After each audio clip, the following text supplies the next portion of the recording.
Good evening, everyone, and welcome to the 4th annual season of LFSCART.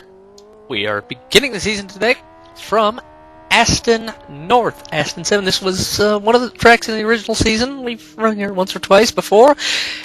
We like it. It's a good track. Good mix of everything. Jonnathan Paul, we're here with you. We are just started the Superpole. We had the 20 minutes of qualifying. What happens? We split everyone around into groups of two, or into two groups anyway, to get them through qualifying. With track not too crowded. Well, when you have 60 cars, 40 cars, you're gonna have something crowded, aren't you? And then after that, the top 6 from that combined session each get one lap to set the best lap they can. We are starting that now. First is Phil Diaz. You see him crossing start-finish line now to set this lap. We'll take on board with him, or we'll take on board with one of the other drivers here momentarily. We'll probably go with the last car in the run, which will be Dominic Engel.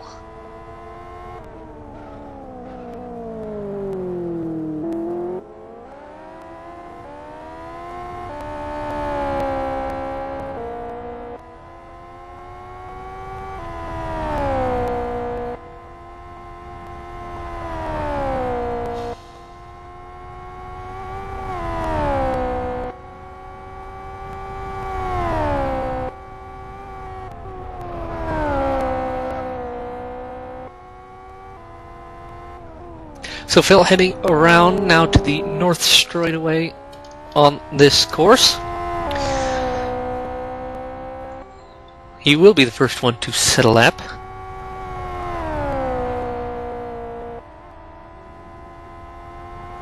That's a very tricky corner that gets a little wide.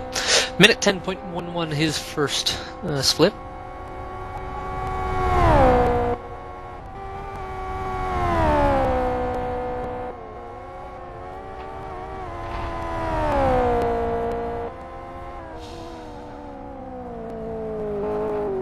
So we'll see Phil comes around the final bend.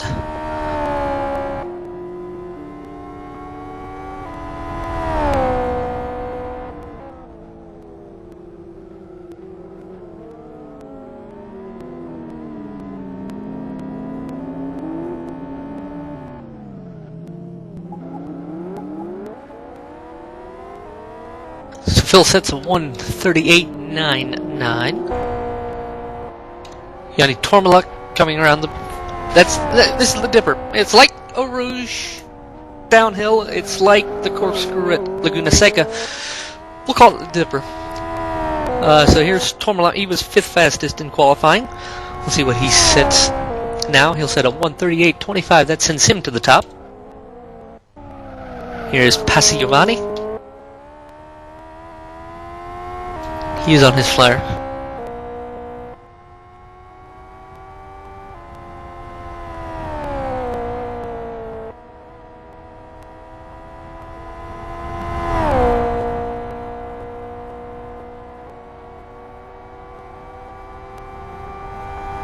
Here is Giovanni coming to finish his lap, and after he finishes we will go to Dami to watch a whole lap. So here's Giovanni off the final bend, and he'll go top with a 1:38.10.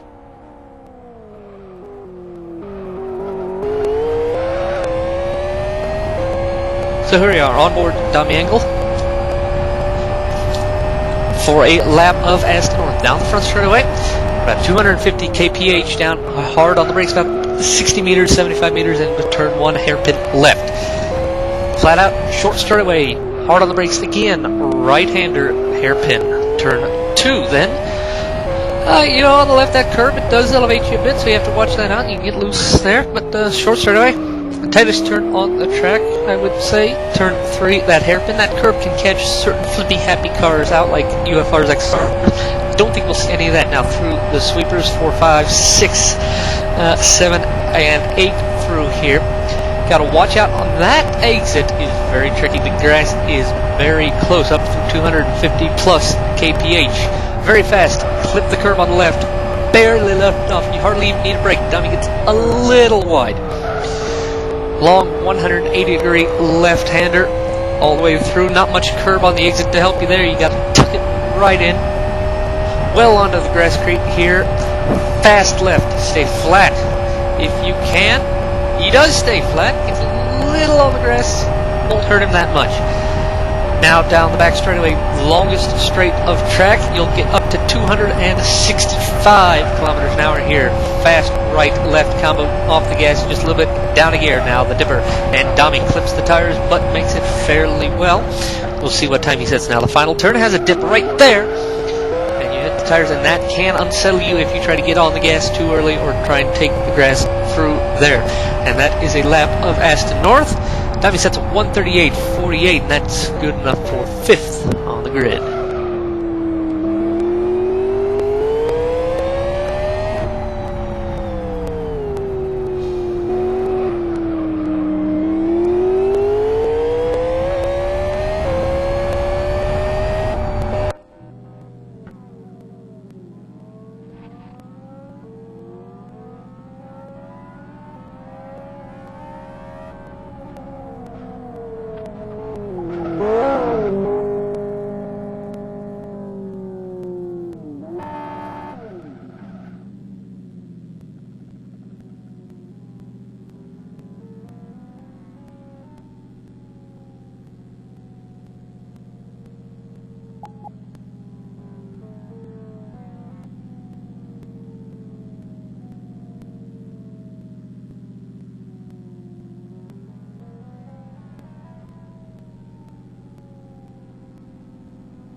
So quickly taking a look at the final times for the session. Jonnathan takes pole with a 1:37.55. Simon Cattell second, 1:37.58. 1:38.10 for Pasi Giovanni. He will start third. Yanni Tormela fourth, 1:38.25. Dominic Engel fifth with a 1:38.48. Phil Diaz will start sixth with a 1:38.99.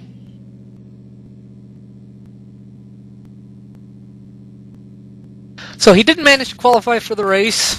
You're used to hearing his voice on a lot of streams. He happened to noob it up and didn't qualify for the race, but he has now stepped up into the commentary box. Chris Wilkinson now joins us, and he'll help with the race. And Chris, Aston North is an interesting track, isn't it? It is. It's very interesting, and as I found out there, it's not too good when you get a few cars together in qualifying and everything kind of bunches together, and you get a lot. With there being a lot of fast corners here, there's a lot of draft, and it didn't really help when you're right behind somebody on a qualifying lap. But anyway, very nice as well in the two sessions. I mean, I don't know whether you've touched on this at all yet, Jonnathan, but in the first session, I think the top three was split by 0.03 of a second.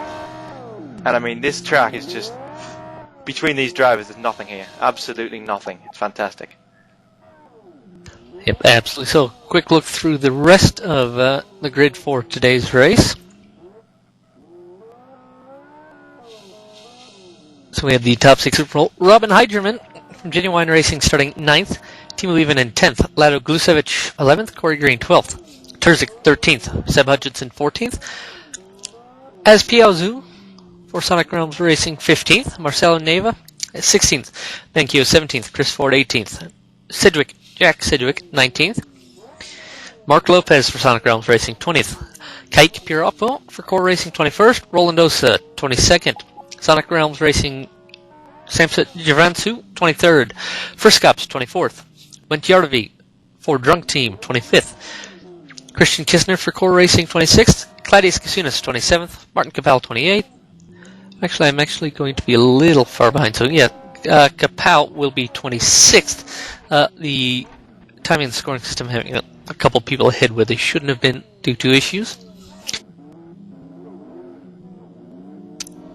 So we'll have 26 27th, Sakiorpi.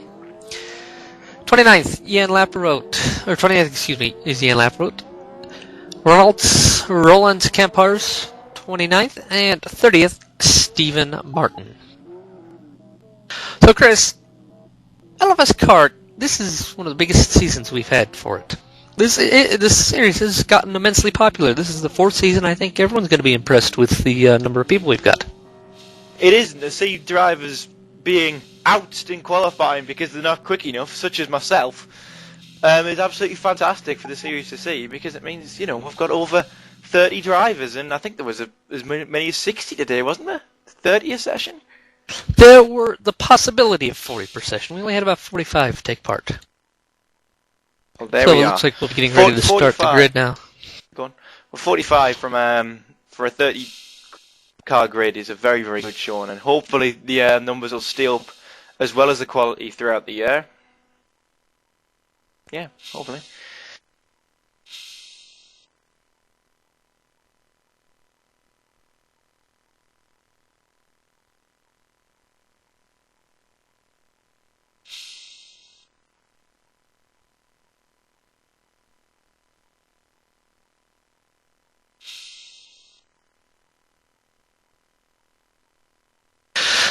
So then, yeah, Chris, one thing I mentioned, I took the onboard lap with Dami live. This track is a compromise track. You have that long straightaway, long, fast sections that you don't want much downforce for speed, but the rest of the track, you want high downforce for that sweeping section, but then those hairpins too, that what do you want? It's like, what do you have to set? And then it's a hilly track, so you can't really have the car real set down on the ground. You have to bring it up so you don't bottom out through these sweeping undulations.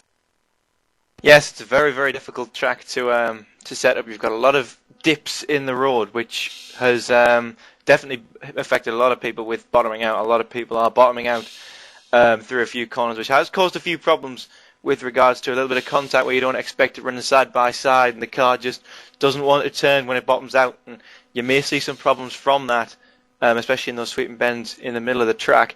And as well with the long straight and the sweeping bends, as you say, the downforce level is very much pivotal, and a lot of people are running very, very strange downforces and very much varying downforces. Most are running rather high. I was running about 2/3 of the amount of downforce I possibly could through the qualifying session, and it didn't do me a lot of good, obviously. But I'm not sure what everyone else is running, but they must be fairly similar. Yep. Now, we'll be racing 47 laps. LFS is set to 48. We have a formation lap like last season. It's a popular thing. We'll get into that in a second. Well, the formation lap and 47 racing laps. There's a pit window today. Everyone must make a pit stop between the 3rd lap and 44th lap of the race. That will be laps 4 and 45 to them on their screens. Now, look, we introduced this concept, I think it was last season, for this standing start, and the drivers love it. It works well. When it works well. When it doesn't, that's when things go wrong. But generally positive reviews to that formation lap and standing start system. Yeah, I mean, as you say, it's not the most efficient of technologies to be brought into LFS, but when it works, it brings that little bit more element of realism into the sim, and it really helps us. It just makes it a bit more interesting, makes it a bit more fun. Saying that, mind, a few of you may remember that I actually span off my grid slot going on to the warm-up lap last year at Kyoto, so I've had plenty of problems with the system, but everyone else seems to really love it, and it's definitely been a very, very good addition to the series. Yep, absolutely. And so we have got an issue with the grid, it looks like.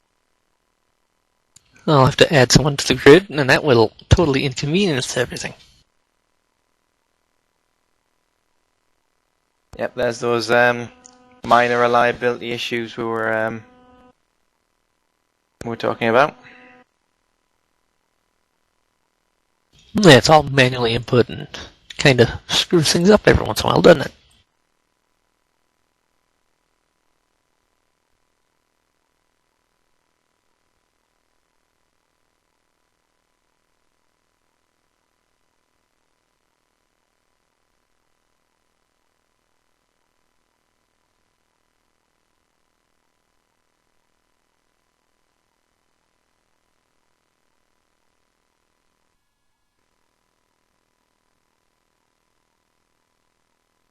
As I'm sure most of you are aware, grid setting the easiest of tasks in Live for Speed without having these minor glitches with apps, so I do apologise for the minor delay in getting the race up and running.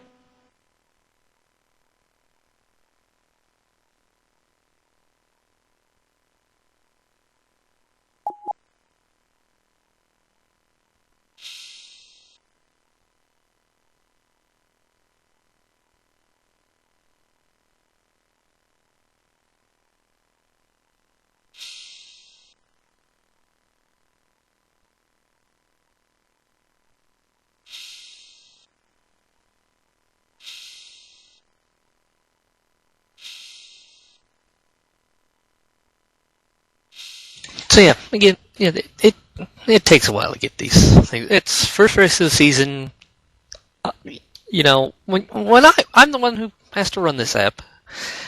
When I'm working every day of the week, 60 hours in 1 week or whatever, you know, you're going to have a mistake. I can't do it all perfectly. It's not automatic. Well, yet anyway, but yeah, it's, you know, hey, it just gives the drivers extra time to psych themselves up or down, sideways, left, right, or whatever.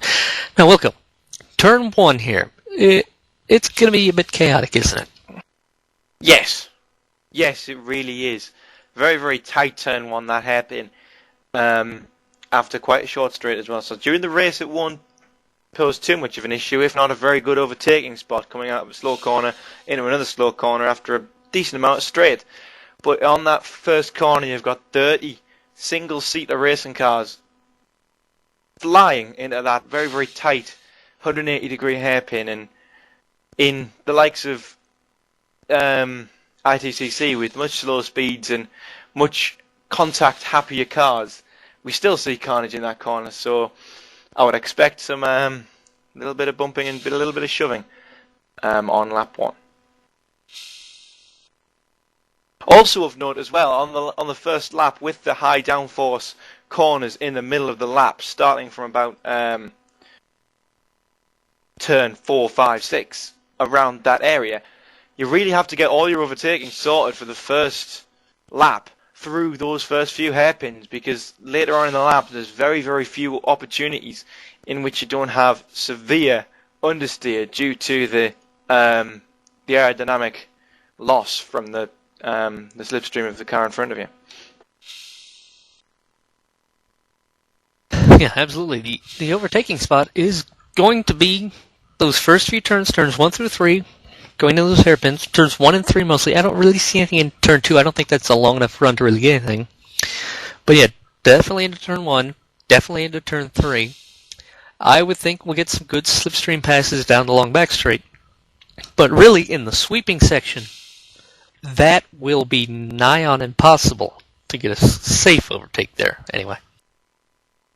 It'll be nigh on impossible to make a move without making any contact, you're right.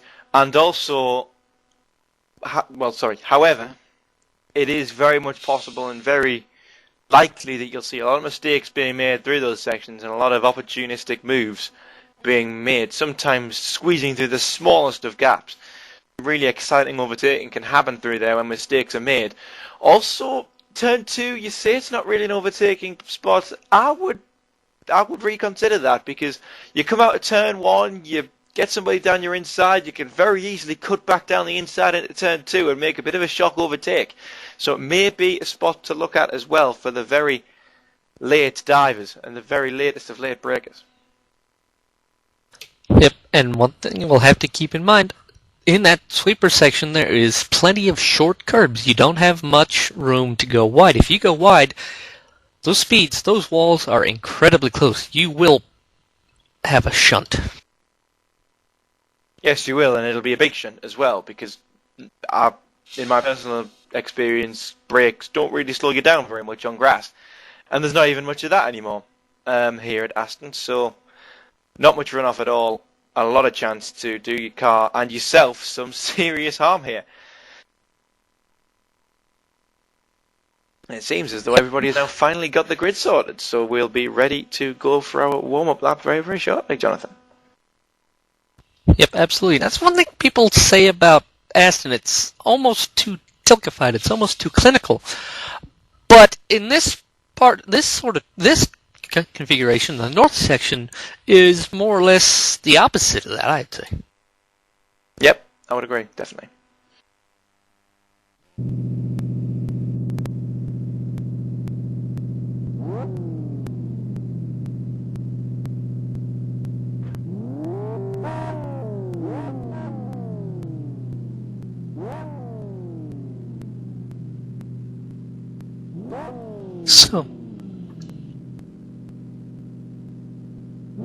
So, there you see the grid as they get ready to take off on the formation lap.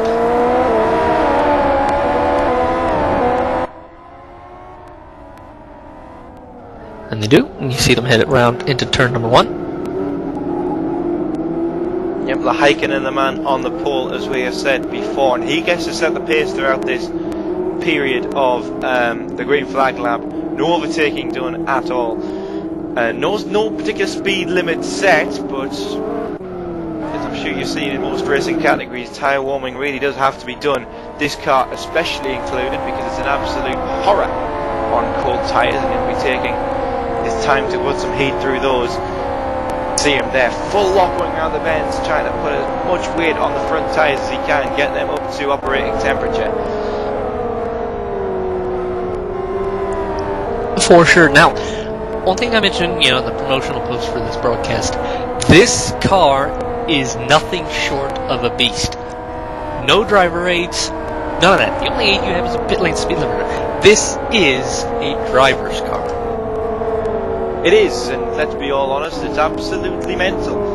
We've seen several people in practice and in qualifying making what you would look at in normal conditions to be very much rookie mistakes, spinning on the exit of slow corners and putting wheels in the wrong place and generally making very, very amateur mistakes. It looks like them. But in this car, it is very, very hard to be a professional, non-mistake making person. It's very, very difficult, and everybody here really has struggled. I've seen even the best struggle so far this weekend.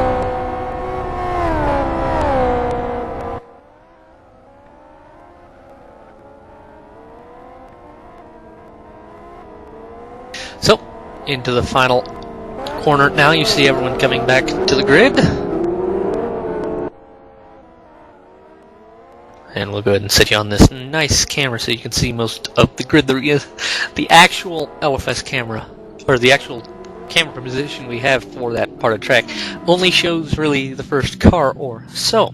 So you see everyone starting to come into the grid slot slowly but surely. Now this can be a tedious process if people don't pull into their grid slot as quickly as they can. It can be, and it's a very sensitive system as well. You've got to be right on your mark, and you can't really deviate very much. You can be angled a little bit, but really you need to have your front wheels on the mark. And so far it's looking rather promising for everybody. Everybody seems to be about in the right place. We've got a bit of shuffling from Peroppo. Likewise, Venchvari is quite far back from his grid slot, but overall most of the grid in their positions nicely. I don't know what Jan Lapperman's doing. Yep. He's on the wrong side of the grid. Yep, you have the system I have set to a 100 centimeter tolerance, so that's what you have got.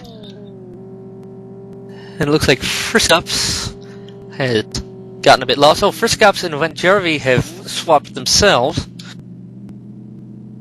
So let's see, they will be here momentarily. Okay, so it looks like we will be set.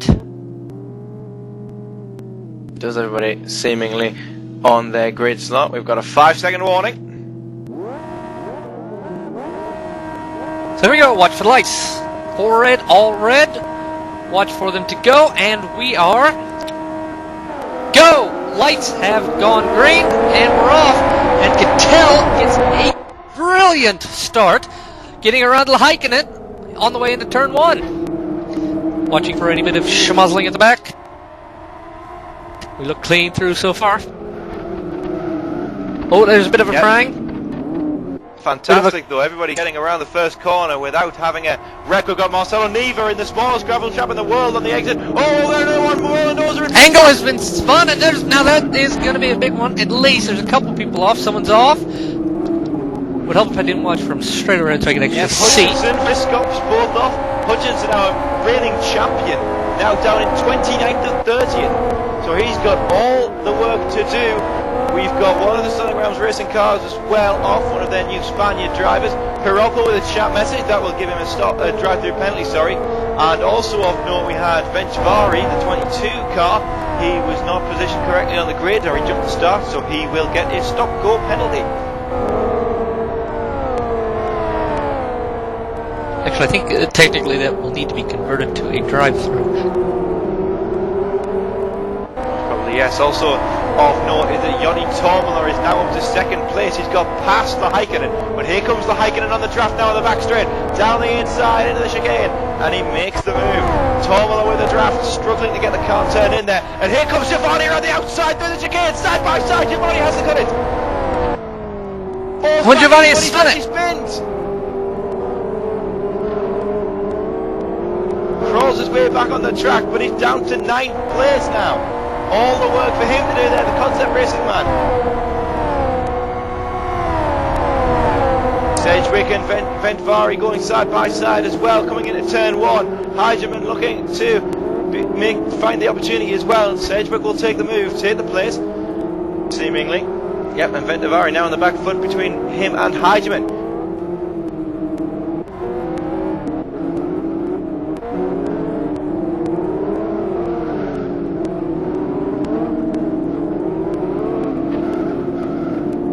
Sedgwick is spun by Ventvari.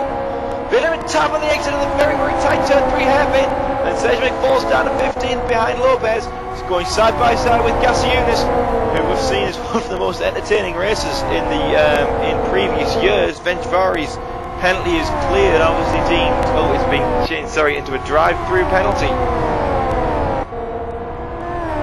As Jonathan speculated. It will be a drive-through for the jump start. The system will only let you assign stop goes for being in the wrong place or jumping the start. So we policy it to go through the drive-through.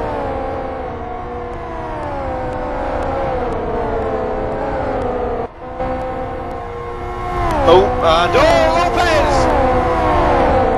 Going through the tyres there, through the chicane on the back straight. We've also got a drive-through penalty for Pirocco. Chris Ford and Chris Kistner going side by side. The co-racing and their racing boys battling it out down the back straight, and Ford takes the place up in the 23rd position. This is all the battling going on at the back after the accidents and incidents earlier on. The Heikkinen goes fastest at 1:39.43. Yep, that's an advantage starting on pole, but then getting overtaken, bad off the line. But again, off the line doesn't mean anything in a 47-lap race. No, of course it doesn't, but it certainly means a little bit, because you've got a hell of a lot of work to do to get through to the front of the pack again.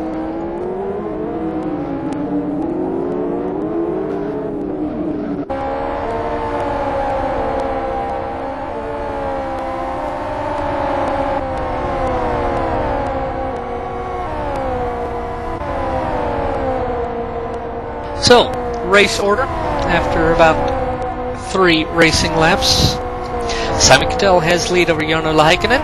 Joni Tormala 3rd, 4th Timo Ivanen, 5th Phil Diaz, 6th Corey Green, 7th Alan Terzic, Pasi Giovanni, 8th, 9th Ben Keogh, and 10th Samsa Yorvantsu for Sonic Realms Racing. David Junt disconnecting.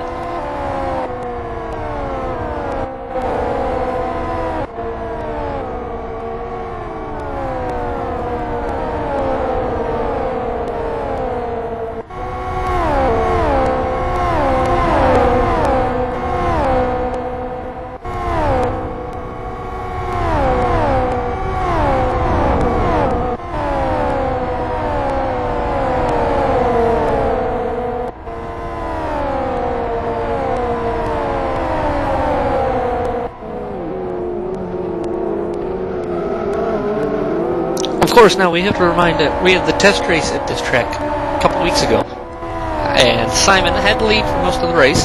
We had a quote-unquote competition caution so we could test everyone with the safety car procedures. And who loses the lead a couple laps from the end of the race due to not defending? None other than Simon Cattell. Yeah, Simon Cattell is very, very quickly showing himself to be one of the fastest drivers in LFS at the moment. However, he does seem to have always had a bit of a problem with racecraft and with overtaking. And if he pulls away a lead, he's 9 times out of 10 he's won it. You know, he never makes a mistake, and he's always on the dot every corner, every apex. You know, every cliche in the book. However, you know, when he gets put under pressure, he just really, really struggles and doesn't seem to know where to place his car when he's battling. So watch out for him maybe having problems if we do get a caution there. Yeah, but of course, remember, there is a compulsory pit stop. So, and this track has a tricky pit in. Going down a hill, around a couple bends, grass, very close on either side. You got to get it well slowed down, otherwise you'll be up in the grass, and you could risk a spin. Yeah, here we go down the back straight. They'll go 3 wide. Hutchinson going down the middle again. Everyone, come on, and he's done it. That's an absolutely fantastic move from Sebastian Hutchinson. Going through the middle of Jan oh, Angle off up ahead, angles off up ahead. Angle. But wow, going through the middle of those two, going side by side down the back straight. Fantastic amount of bravery from Seb Hutchinson, moving him up to 18th position now. Wow. Engel's still struggling to get back on the racetrack though. Very hot rear tires, very hot rear tires. So that'll give him a bit of problems getting the grip and to give it a little bit of the welly. Yep, he's in the pits, which could turn out to be a bit of a saviour for him. It could turn out to be a bit of a problem. Let's see what happens later on in the race. But it's not looking good so far for Dominic Engel. We also need to mention that you must make a pit stop, but there is no service required. That leaves it open to you whether or not you want to try and take fuel, or whether you want to guess that there may be a safety car, take less fuel, hope you get a safety car within a reasonable amount of time, take your fuel, then we can have a bit of a lighter car, so go halfway, half full, so you can go all the way half empty. And or if you want to run your tires to the wall for half the race, pit, get new tires, and then run the rest of the tires to the wall the rest of the race. It makes you have to be able to get in and out of pit lane, get load up, everything, get all that done properly, but also opens you up to varying strategies. Yes, it does, and a lot of drivers I talked to earlier on as Team Evening here, coming down the inside of Heidemann into turn 1 and making the move before the corner even. So even takes 10th. But a lot of drivers that I was talking about having wildly different strategies. Some speculating that they might even go stick all the fuel in and hope that there's going to be hundreds of cautions so they won't have to make a pit stop, which is a very, very massive, very large gamble for any driver to think that. And I'm not sure whether many have taken it out. Most have probably gone for a half fuel strategy with a change of tyres about halfway through the race, but it must be known that you can finish this race on 1 tank of fuel, regardless of how many cautions there are. Whether anybody takes up the option, it's doubtful. It's possible.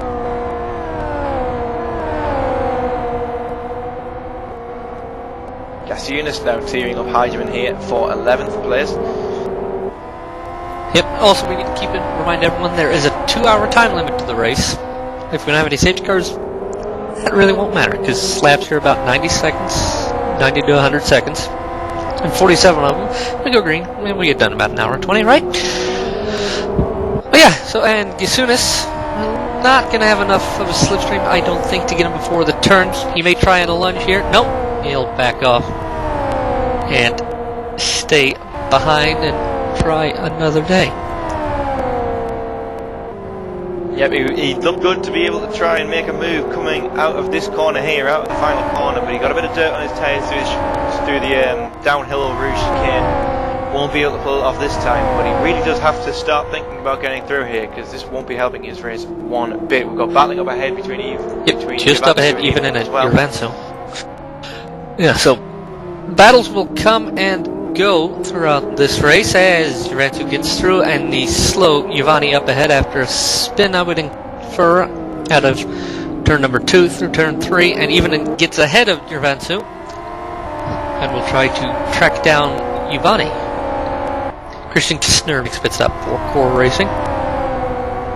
Yep, and also of note there, we've got a battle between teammates Corey Green and Ben Keogh. And Corey Green very much involved with Phil Diaz in front of him, who was a former teammate, which just livens things up a bit. This is battle for 5th. He was involved with him heavily coming into the tight hairpin, and then struggled with the draft bell right back into the clutches of his teammate Ben Keogh. So this is a very much dynamic battle going on here, further up to 6th, 7th and 8th place. Oh, Blusovic has spun! Blusovic has gotten the wheels on the grass out of, what's that, turn 12, and spun. Shunted the wall a bit, a little bit of damage on the right rear and some on the left side, so he has lost many positions. That is Seb Hutchinson's Team Sirius teammate, and you know, we're used to Team Sirius, at least Master Endurance anyway, being right up at the top, but they've had these issues at the start. Seb didn't have that good of a qualifying, fell to the back on the start. Blusovic seemed to start around mid-pack, and Jan Lapwood will come and take him around the, well, looks like it, but the Frenchman backs off.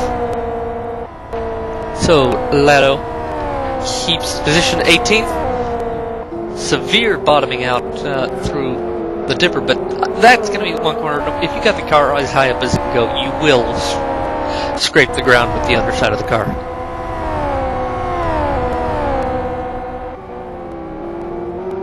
Yep, you're right, and meanwhile, Evening on his charge is completely dropped. Yavansu, he's on Giovanni now.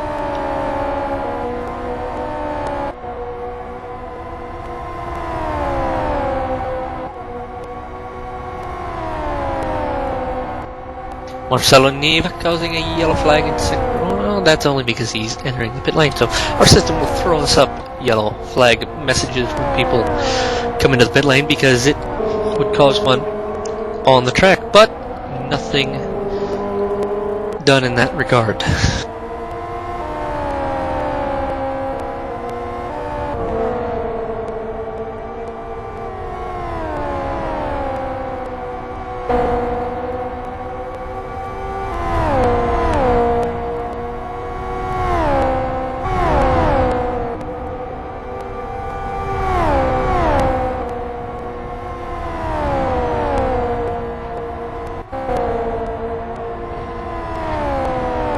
Oh, and also of note, Phil Diaz has fallen behind his two rivals, Ben Keogh and Corey Green, so I'm not sure what's happened there.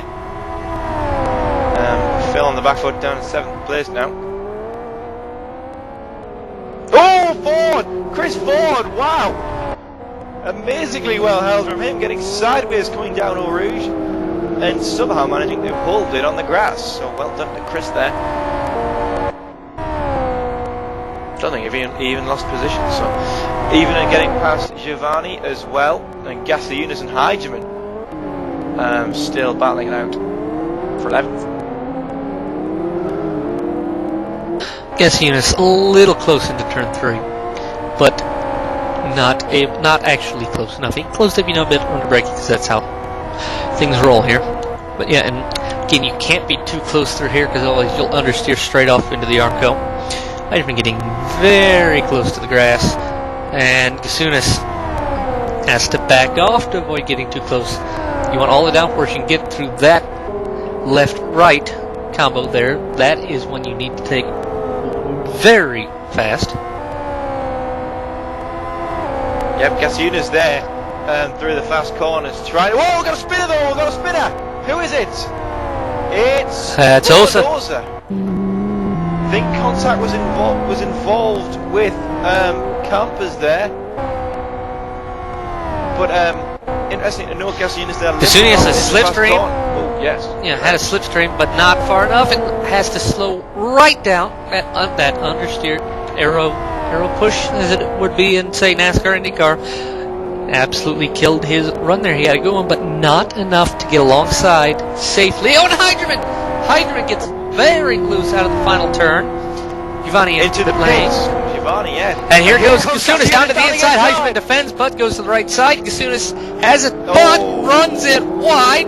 Heisman gets the switchback. Good attempt from Gasunas. He'll try it again. No, Heisman defends. That's something that is a very good scrap right there. You have to trust that maybe that guy will outbreak himself. Gasunas tries for the switchback, but Heisman keeps it tucked in and defends. Very good defending from Heisman. Good attempts from Gasunas. Yep, Gasunas now has to really screw his head on, get to a distance where he knows if a mistake is made by Heisman, he can get a run, but his run won't be compromised by aero loss. Jack Sedgwick there in the perfect position. So if these two have a battle through the slow corners again, he can pounce. He knows he can. He's in the perfect position for it. May even pounce here. Seb Hutchinson also closing in on this battle, so we could have a four-way battle if Gasunas and Heisman keep it very scrappy between them. Jack Sedgwick getting stuck in the draft there. Gasunas getting a little bit luckier. He won't have a run on Heisman here. But this could be a good distance to make a challenge through the slow corners, Jonathan. Because Simon Cattell puts in the fastest lap of the race at 39 dead.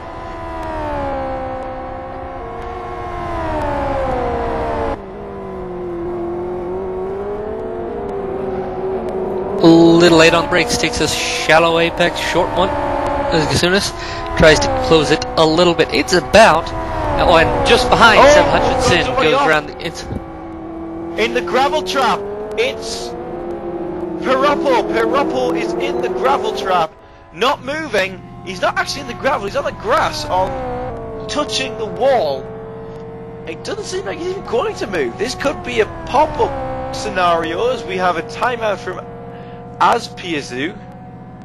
But I don't know what Piroppo's doing. Oh, Lahaikanen is off!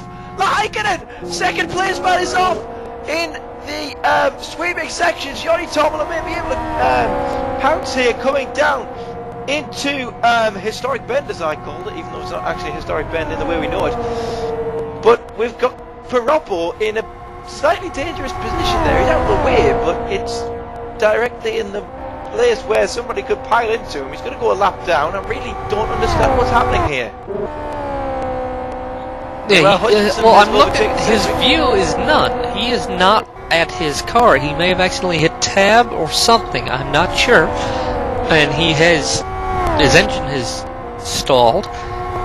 Safety car, I think, is still on standby. I don't think he's now. Okay, that's now he has disconnected. So now that will be a penalty for.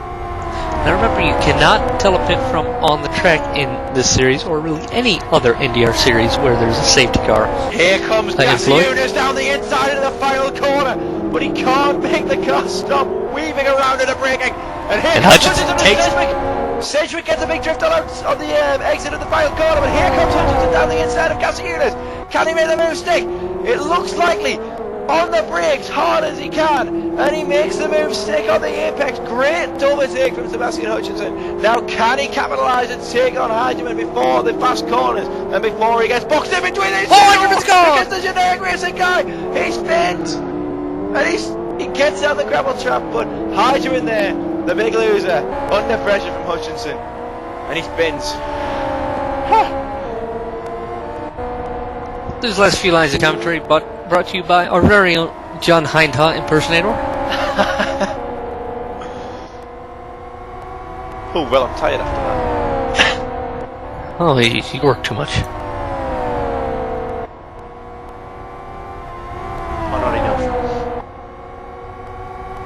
Well, let's see. 0.6 of a second between Lahaikanen and Tormala for second position. Tormala was just 1/100th of a second faster than Lahaikanen through sector 3. But I'm not sure, with his sliding around those last turns, going to maintain like that. No, he dropped 0.16 of a second in that last sector. Evenen and Diaz close together. NX teammates Terzic behind, but Javansu and Terzic together. I would fathom that that is Terzic taking position from Jonnathan as I see him pulling away on the straightaway.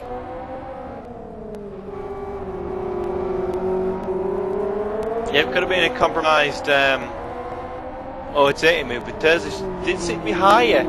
Seemed to be in front of Corey Green, so he's dropped back.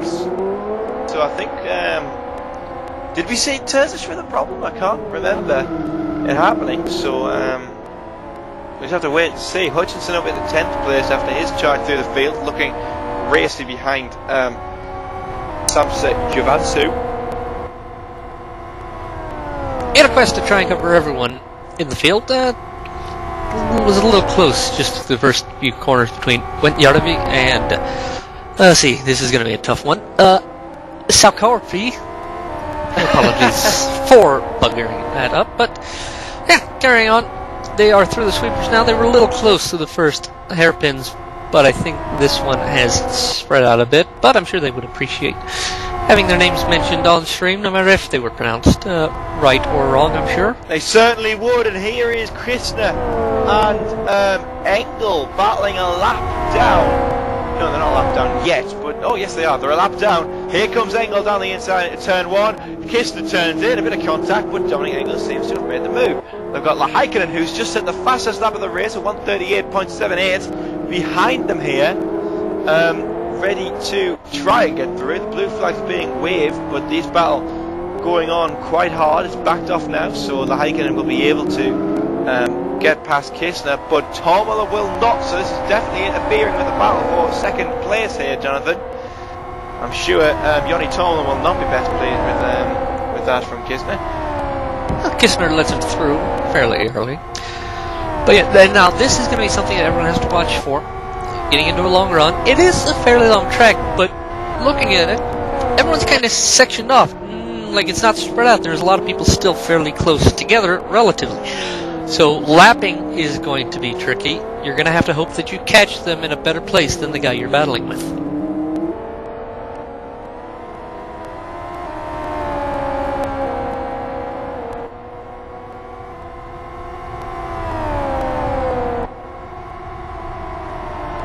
Meanwhile, further back, we've got Jan Laprevot and Kapal of Angel Power Racing, who has a very nice, or I like him anyway, carbon fibre front wing to his car, the 64 car. This was a lot closer when we first saw it, but through these sweeping bends, it's sort of spread out a bit. There's a big battle going on further ahead. No, there's not. I can't see. I've got crap eyes. So we will stick with this. Oh, even it's spun through the dipper. He's spun through the dipper, taps the Armco, and he is very, very off. He's lost a couple positions. Very, very far off the track. Lost several positions. He will jump into the pit lane now. Minor damage, but good as a time of any to make your compulsory pit stop. Yes, it is. And I don't think he will repair that damage. Personally, I wouldn't. Here he is in the pit lane. He doesn't repair the damage, no, but he will change the tyres and add the fuel. So, not too much loss there from him, I don't think. Falls behind Giovanni. Chris Ford also in pit lane. Yes, Ford also in the pit.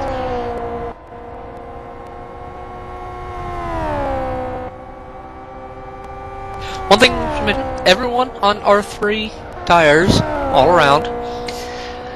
LFSCART rules prohibit the use of R4 compound tires on all events, and only R2 tires on the oval track. So R2, R3 compounds eligible here. Everyone's seeming to take R3s for their a little bit longer life. Yeah, well, definitely in this circuit, R3s really are the only option. Could go for R2s somewhere, I don't know, Fern Bays may be a possibility. It's not particularly fast there, but certainly here, West Hill, etc, etc, etc, it is really only practical to use the R3 tyre in the races. At the oval though, the R2 compound, which is forced upon you, is actually great for making very entertaining racing. Speaking of entertaining racing, here comes Sebastian Hutchinson, still right on his charge. Very quickly approaching Samsa Yavansu, and he's very much on his tail now. I see what Hutchinson can do. Into turn 2, no room there.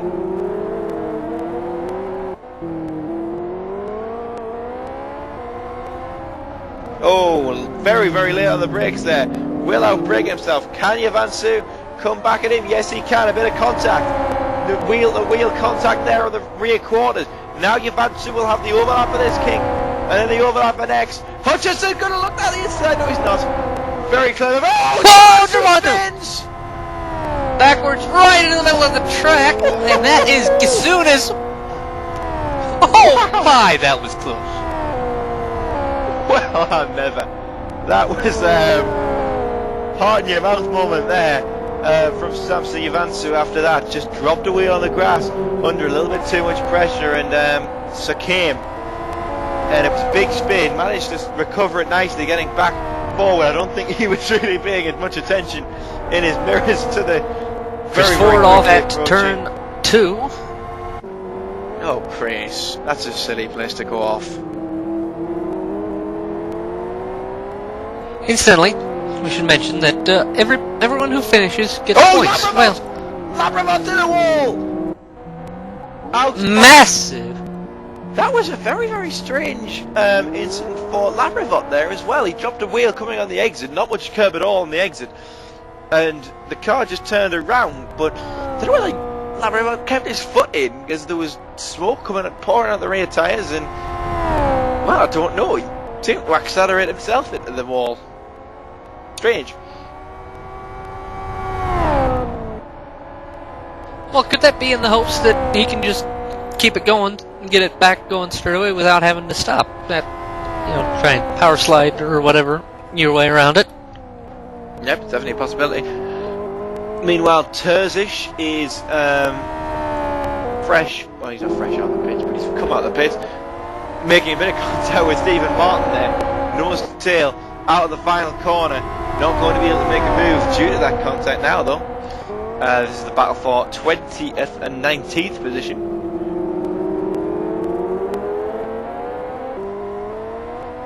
Chris Ford having a knock on the long straightaway. Not sure what happened in that case. Well, he's done it twice in 2 laps. I'm sure he can do it again, so watch out for that space. Meanwhile, Terzic there, fairly easily sliding down the inside of Stephen Martin, affectionately known as Safety Car Steve, into turn 3. Chris Ford in the bits for tiring.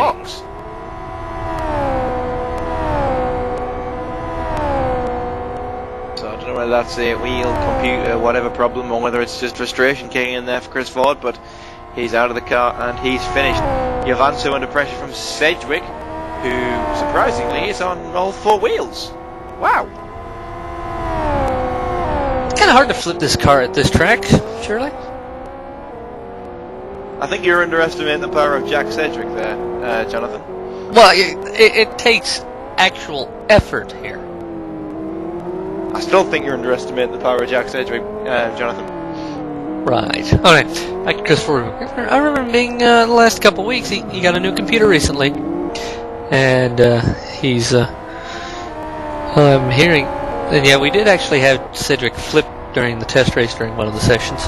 But anyway, back to Chris Ford. Even he seemed pretty excited on his new computer. He gets real frames per second. He can really have decent graphics looking and everything. He got iRacing recently, so he seemed motivated again. That, this goes to the whole topic of LFS in general. People need something to motivate them.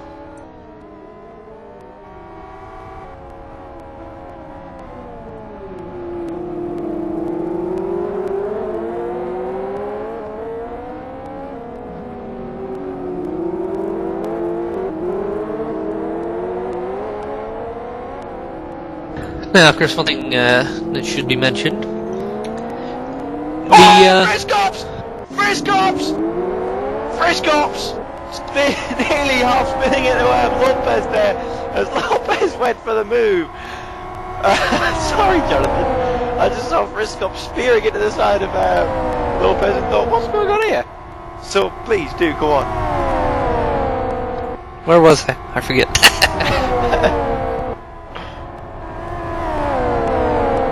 Oh, I remember now. Yeah, one thing that is also pit entry, tight and narrow, the pit exit. That little area after you actually, it's a hairpin left on the inside of turn 1 for the pit exit. It is rough. It is not smooth. There is some bumps to it, and you have to be careful when you apply and how you apply the power coming out of the pit exit. Yes, you do, and also, surprisingly, this must be the only pit exit I've ever seen that is a viable overtaking opportunity. I'm not joking. You get a little bit racy, you get a little bit of a switch on when you see somebody just running wide, not really paying attention through there, and it's a really clever place to stick your nose down the inside and drive straight past them. It's a fantastic place to overtake, and I'm amazed nobody's been in the opportunity to try it yet. It could very well happen if we have a safety car and everybody races in a little bit later than that. Obviously, you can't overtake on a safety car, obviously, but you cheeky swine. No, yeah. wait, loophole. Oh, and Kistner causing a yellow flag. Kistner is off at the dipper. He's gone off fairly big. But no, the rules do prohibit, or permit, people, well, no, actually, not really. They can, when they're in the pit lane speed limit area, they can overtake. If they are entering pit lane, they're past the safety car line, they can be overtaken by people, or they can overtake people on the track. People on the track can overtake people exiting the pits as long as they are still behind safety car line too. So there can be some overtaking, not due to a spin and someone losing positions. Can overtaking occur when both parties are leaving the pits before the second safety car line? Sorry, say that again? What was that again? If both cars are leaving the pit lane, as we've got a battle here, so Laikinen and Tormala, and battle for second. Laikinen and Tormala. Yes, this could. But it's going to hold Laikinen up, lose him front downforce, and is only going to give Tormala the chance. And this is why Tormala's standing off now. He's standing off, waiting for Laikinen to get himself through or die trying, really. And now he goes to the inside of Laikinen, past Lopez.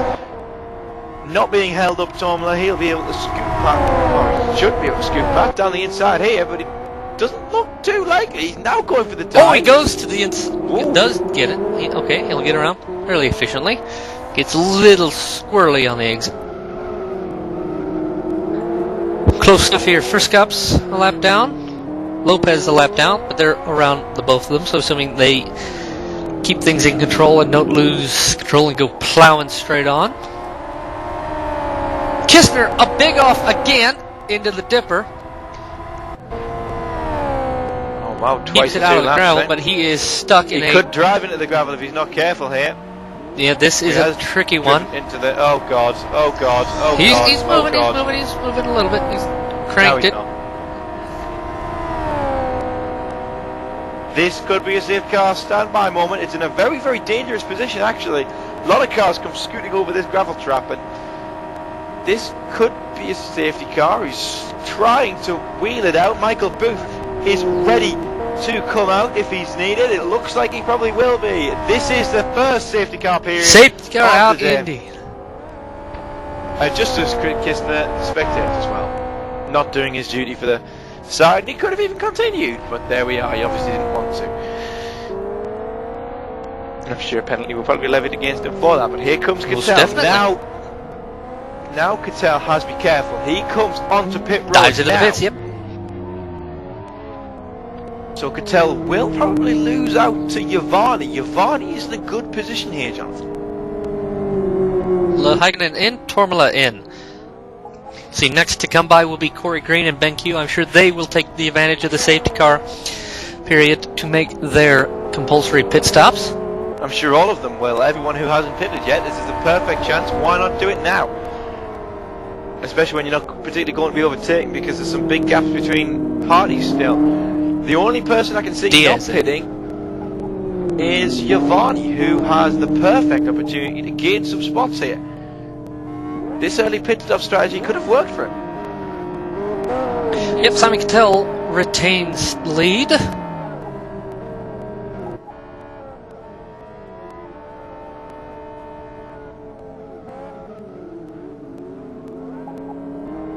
Sedgwick in, Heigeman choosing not to. Heigeman going past the pit lane. So Heigeman, the first car now not to pit in 8th place. There he is, look, Heigeman. Engels made a second stop, not sure why.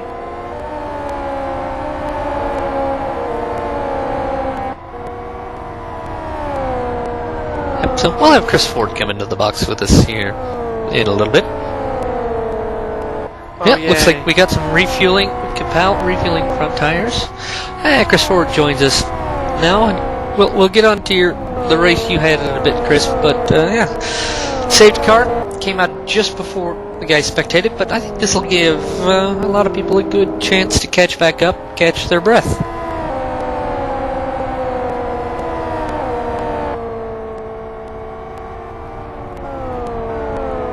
Then again, maybe it didn't. Chris Ford would rather not talk to us because it seems to have become a mute. So we'll talk to Helen Keller in a few moments. Meanwhile, we'll go back to... No, it's Marcel Marceau. Yes. Yes. Okay. Hey! We're back! Anyway, quick running order update. Simon Cattell leads over Jonnathan and Tormala in 3rd, Corey Green 4th, Ben Keogh in the 5th position. And where is Glucevic going? Probably the wrong way, seeing as you've questioned it. I'm not currently looking at him. Yeah, no, he was trying to overtake. I don't know if he was... Yeah, there is currently no rule about lapped cars being allowed around. It's one of those where we haven't figured the best way, but they're still closed. The lapped cars do have the option. They can make a pass through the pit lane if they so desire. Yep, well, I somewhat doubt he will want to desire, because if there's another safety car immediately after or shortly after this one, he'll be able to gain his lap back. So that would be a promising scenario for Glucevic if he doesn't nearly spin again on the hairpin at turn 3, which he did. Ooh, Travansu taking nothing and making something out of it. He was doing some tire warming. I was afraid he had nearly lost it.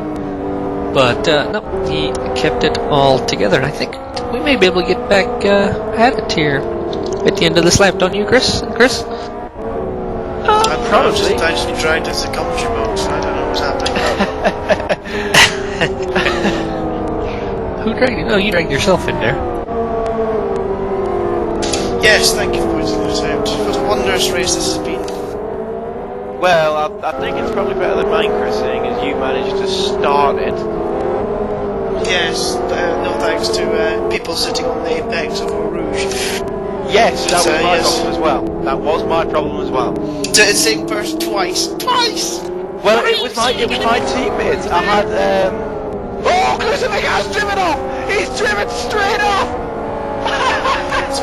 He's been quite interesting the whole of this race. I have to say, to battle against and just basically in general. I've watched the replay at the start, and he caused absolute carnage in turn 2 by basically just attempting to just use everybody as a brake. Much the same happened in turn 3, which has been protested. We'll say no more. But yeah, he's had an interesting LFSCART debut. It's been a pretty disappointing day so far for Team Sirius as Simon Cattell gets ready to go back to racing with half the distance gone, half the distance to go.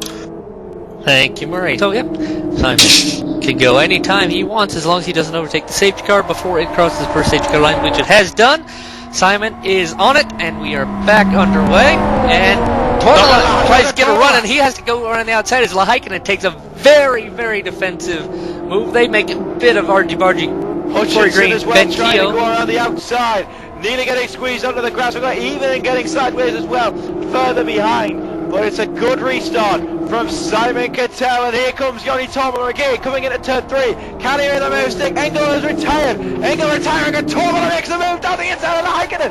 Through turn 3, Diaz gets squeezed out from Hutchinson. High to win on Hutchinson as well. Hutchinson on the 6th place, sorry.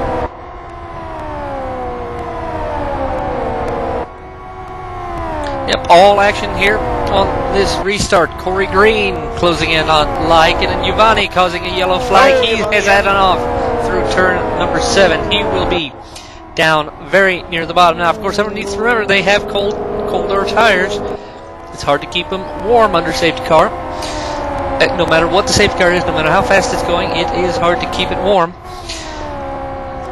So they have to make sure they take it easy for this first lap and a half, excuse me, to get some heat back into their tires. Does Lycan have the grass? Totally cuts the grass. That'll lose him a bit. A bit weavy there from Ronnie Tomlin, but he just managed to keep Lycan off. Who now it's a bigger problem. And here's Corey Green coming. Who loses that loads in the Eau Rouge, of course, and now Hutchinson's on the back of Green, so Hutchinson the big winner in that restart there. Some aggressive move on an aggressive move on Phil Diaz, who's now dropped back to 9th place. Yep, here comes Corey Green. Defending a bit of a tap. Is this going to be 3 wide? Hutchinson takes to the inside. Oh, and they all go wide. They all go wide. Corey Green goes the widest, hits the grass. All of them are breaking themselves there. Hutchinson gaining from the very defensive driving of the Heikkinen and holding Green up and making him go to the outside. Hutchinson darting the inside of him, and now Hutchinson darting down the inside of the Heikkinen in 3rd place. In turn 3, and he's made him sick. Fantastic move again from Hutchinson, from the back to 3rd in 26 laps. Yeah, it's the first lap, wasn't it? Well, the first few laps, because I saw Sam spinning right in front of me as well. Yes. Quite embarrassing. We saw I don't know if there was contact. Yeah, He disappeared to drop it on a straight, but he had a disastrous start. He's really driving aggressively, but fairly at the moment. It's up to him to catch Sammy Cattell now. Well, I wonder how many laps that's going to take. Diaz and Terzic going wheel to wheel for 9th place as well. Diaz, big style losing out. He must be the biggest loser of the restart, dropping down to 10th place now.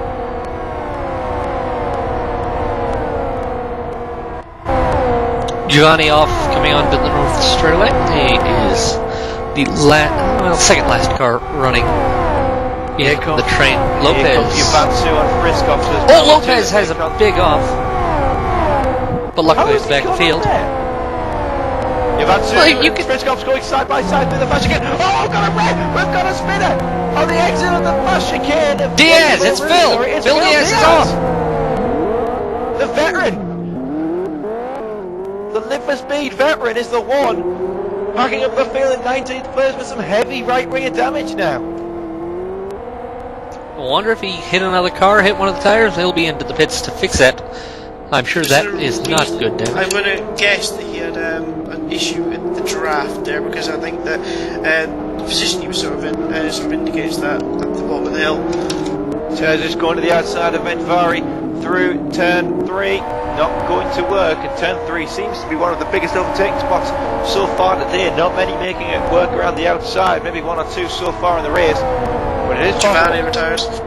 Interesting enough, would you not, if you were Sebastian Hutchinson, really ruining Lado's error under the safety car? Because if Lado was actually able to be up there just now, making someone could tell, you could sort of distract him a little bit. He had the thinner tyres, so he would probably be quicker at this point, but well, maybe. But yeah, if you were Sebastian Hutchinson, struggling around 3rd, trying to catch up to the leading 2, I'd be quite annoyed at my teammate's error, an unforced error behind the safety car and all things, of course.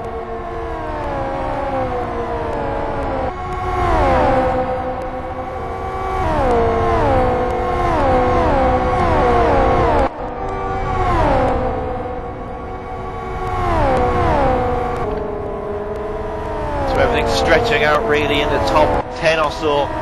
Further back is still big battling. We've got Javansu and Lapravos. And Javansu and Friskops, and now Friskops is going to be able to take advantage of Javansu being held up by Lapravos. Lapravos getting sideways through the final corner as well. And Friskops getting a poor exit because of Javansu's poor exit. And he'll stay where he is. And Hydroman has just gotten around Corey Green into turn 1, but Corey may be trying to switch back.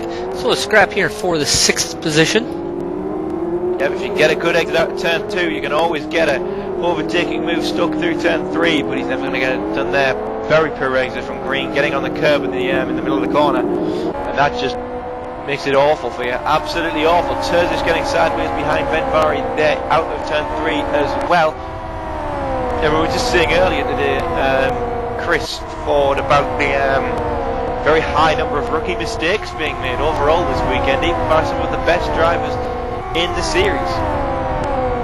It's a tricky track, especially with this car. It doesn't really suit this car, I don't believe, this track. It's especially the first 2 sectors. It starts becoming a bit better in the last few sectors, but you're bouncing around an awful lot, and the car becomes unloaded a lot of times while you're going through the Eau Rouge section. So I think that it's very, very hard to get through this race. Jonnathan off. Sorry to interrupt. Jonnathan has had an off. He'll lose a couple positions. Not that major. Just a little bit of loop, I would expect. As Chris Wilkinson dies. Oh! Yeah. Oh, Glosevich! Died again, and oh dear. That was same place he went. Oh no! Don't spin when you try and come back on the track. I think he's crashed more than me in this race, but that was just understeering wide while battling another car and slamming it straight into the wall, not even making to the second part. That left-right, he just spun straight in the middle of the first part, which is quite unusual. Go back to what I was saying before.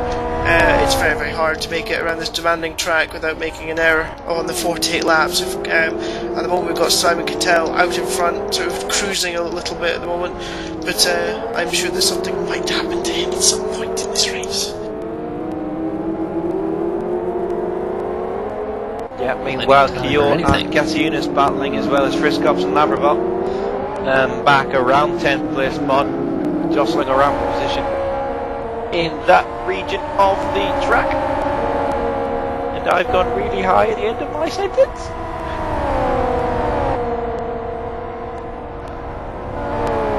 Oh! Keogh and Gasiunas leaning on each other coming through the fast corner there. That lets you get through, and Friskops might collect also. Friskops! How did he hold that? How did he possibly hold that? He got completely sideways, did Robert Friskops, off of the gravel trap and saved it. Fantastic car control, Jonnathan.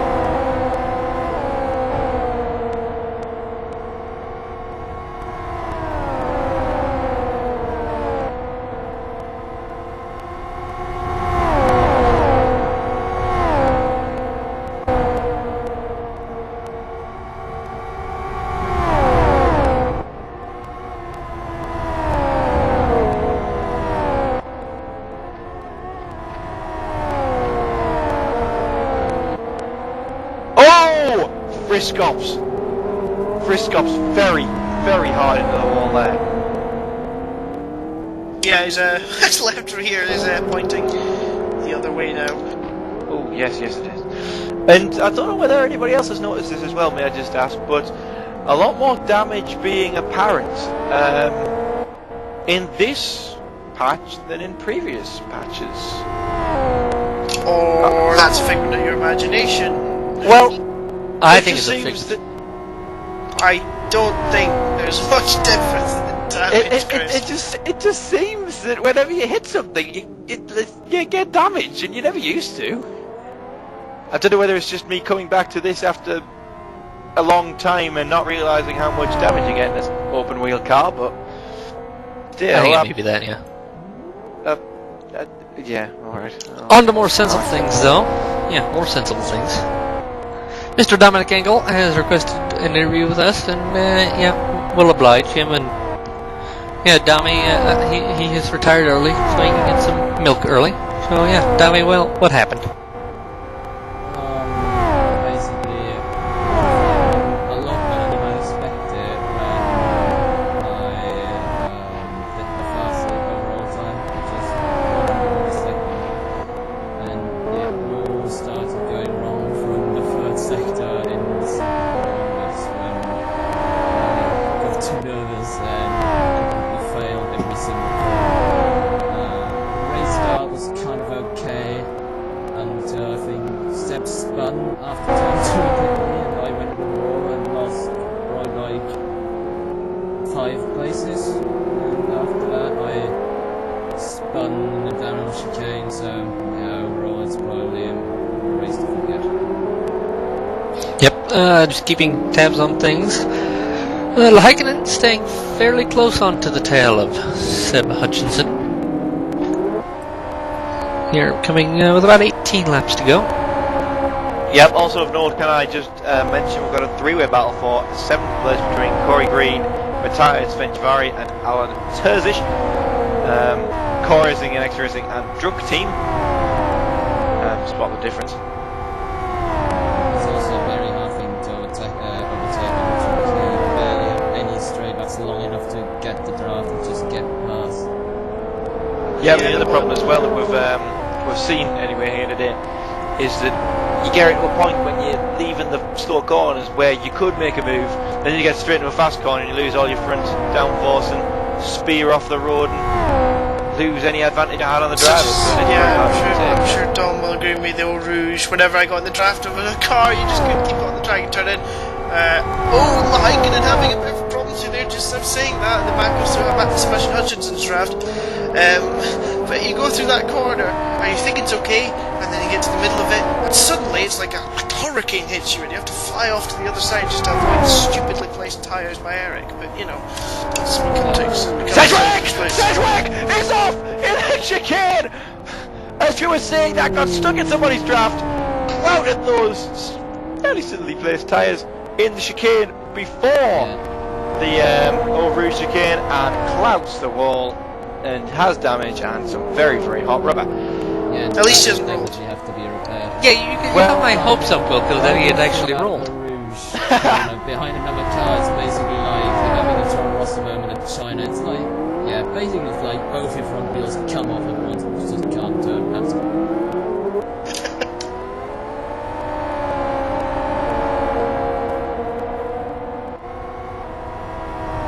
It's all very serene for Simon Cattell up at the front right now, lads. It's a bit of a Sunday or Saturday evening drive for him at the moment. I'm looking back. I'm looking at a sort of shift view camera before the corner Simon's going through just now. Simon comes off it beautifully smooth, like Tormola gets a nice little drift on. Hutchinson's all over the place. He's still all over the place. And Heikkinen can take him. Just as I was about to say, Sebastian Hutchinson looked completely on the edge today. He makes a mistake and through goes Jarno Heikkinen and back into third position. I think that is possibly the natural order of this race. I think Heikkinen has more natural pace than Sebastian Hutchinson today, who looks like he's going to have to find enough team even for 4th place now. That was Seb has looked like he's been pushing to the limit every second of today's race just to be able to stay with these front runners, while someone like Simon seems to be doing this fairly effortlessly. So yeah, I think you're right. I think this is... Simon's done a lot of practice. I mean, he almost won the test race here as well, and up to the moment really overtook him on the restart, so he's certainly done some preparation and he's put a lot of work into his setups as well. I think he thinks he has a point to prove from last year. Last year, he missed the Kyoto 500, he had some issues last season. Like crashing at 15 kilometers an hour at Martinsville. Yes. That's an issue. He had a perfect chance to win the title last year. He just had issues that prevented it. I think he is going to set out this season to prove that he could have won last season. I think he is going to be the one to watch out for this season. Of course, it's only round 1. It's too early to say for sure, round 1 of 9, but this season, it's going to be interesting to see if he can keep the consistency, he can keep prepared.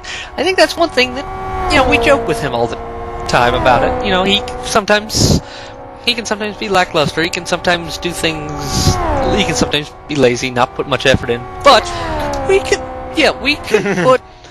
we can hassle him all the time about it, but we know that when he does put the effort in, he can be pretty good. But the only thing he still has to work on is defensive stuff, overtaking stuff. Yeah, racecraft. And the other thing as well about Simon is that you know that if you put him on a clear road and everybody in front of him just gets out of his way, he will deliver. You know he will. Every day of the week, he will deliver. Wait a second. Timo Evenen has passed Sebastian Hutchinson. Something's happened to Sebastian Hutchinson again. I don't know whether he made a mistake. If you look at the damage when you on this right rear cam is a bit of overstrong damage, and I think that can actually upset his hand. I wonder if he's had a little trip across the tyres. We missed an overtake there as we were gushing about Simon Cattell for 4th position. Hutchinson, oh look, actually his rear wing's gone as well actually. So he's clearly clouted the tyres. Yeah, he's clearly had a hit in the tyres, and well, I was about to say that he was driving over the limit, it looked like at certain points, but he's really suffering now and he's back. Oh, Phil Diaz has crashed again. Phil Diaz retires from the race. Pretty high attrition rate on this track actually. Yep. It's a very frustrating track as well, I've found, during the few hours of practice that I've done, and you make a mistake and it's... 10 minutes. Well, it was more than 10 minutes, it was 40 minutes. 40 minutes. Of track that. I'd have a pizza. I've got to eat, you know me.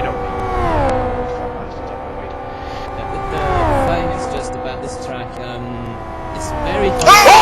Tola has basically been taken out by Lopez, going way overly aggressive over the tyres, and Tola got massive damper damage for Jonny Tola. I think his front wing is caved in as well, and his rear wing. Yeah.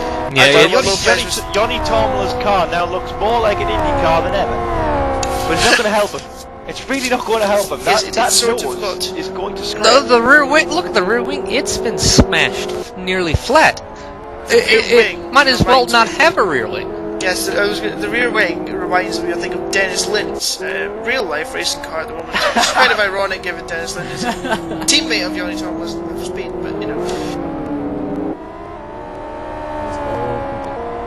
But Lopez really dropped it, and Tomlin was in the draft, so he had nowhere to go really through the corner. Inexperienced perhaps there from Lopez, he careered straight through them and had Tomlin absolutely nowhere to go. Personally, I heard a few people complain about qualifying already, so yeah, quite a few unexperienced drivers in the league this season, which might lead to issues. So Simon Cattell has a 6-second lead just now, and I'm watching him just now and I hear no other cars around the track. It's bizarre. It's very bizarre when you have a car that far ahead just cruising. But can't that be a bit of a disadvantage to you? Can't you maybe get lulled into complacency even? Perhaps. Hang on, wait 1 second, because if you look... Sorry, Jonnathan, let you finish that point in a second, mate. Tomlin's about to get eaten up by Evening and Hutchinson down the front straight. Yeah, we're watching that now. He'll have some really bad handling with that damage damper. But he seems to, over the past few corners, actually pull away, seemingly, from Evening and Hutchinson. And it'll be interesting to see whether Hutchinson gets past Evening before Evening gets past Tomlin. Jonathan, you were saying about Simon getting a little bit complacent. Well, it could happen. The concentration could go, of course. Well, let's see. Let's hope he evacuated his bladder before the race. For anyone who does not know what took place in the last MOE race at KY2, please watch the MOE KY2 race. Here comes Hutchinson. Seb's on Evening. I really do not like it when drivers try and make that move. Yeah, that just proves how hard it is to overtake here. You got to take every chance you can. Well, and could that be a case of trying to trick them into making a mistake and falling off wide, thinking you are going to actually stick it in down there and stick with it, and they run off wide as Capel causes a yellow flag. Capel is off at turn 2, but he is just waiting for a gap in the traffic to return. Anyway, carry on my point.